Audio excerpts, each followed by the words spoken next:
Olá a todos, eu sou o Frederico Monteiro do canal Frederico Monteiro Game Dev, onde eu ensino como criar jogos 2D em pixel art. Hoje estou animado para apresentar a vocês a minha nova série de vídeos, onde vou ensinar como criar um jogo de RPG de aventura top-down no estilo de Zelda A Link to the Past, do Super Nintendo, utilizando a recém-lançada e poderosa Godot Engine 4, que tem se tornado a preferida dos desenvolvedores independentes. Essa série de vídeos será acompanhada de outra série onde vou ensinar como criar pixel art para jogos do mesmo estilo, que inclusive já lancei 2 vídeos. Vamos mergulhar juntos nessa jornada de aprendizado e criação de jogos incríveis. Essa série de vídeos é perfeita para iniciantes que nunca programaram antes, bem como para aqueles que desejam aprender mais sobre a criação de jogos na Godot Engine 4. Vou abordar uma ampla variedade de tópicos, desde a importação e configuração de tilesets até a criação de personagem principal, inimigos, NPCs,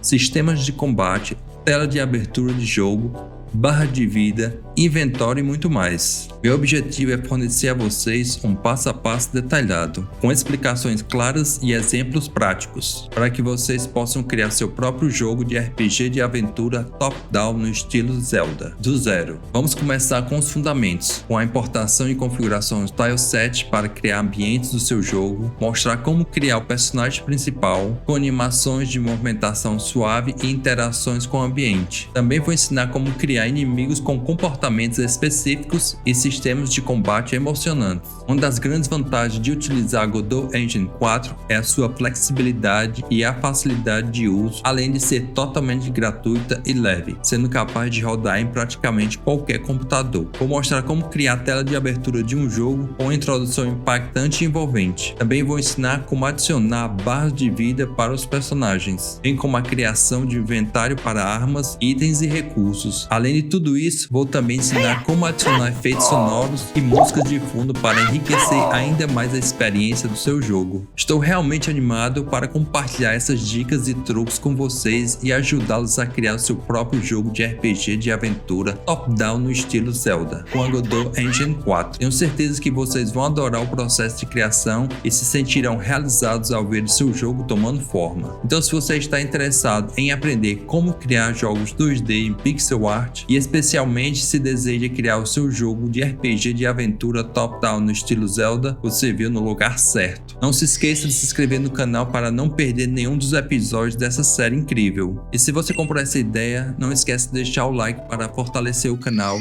Não esqueça de assistir logo o primeiro vídeo da outra série, no qual eu ensino como criar os primeiros tilesets do seu jogo. Vamos mergulhar de cabeça na criação de jogos com a Godot Engine 4 juntos. Isso é tudo para o vídeo de estreia da nova série. Espero que vocês estejam tão empolgados quanto eu para começar essa nova jornada de criação de jogos. Obrigado por assistirem e nos vemos no próximo vídeo.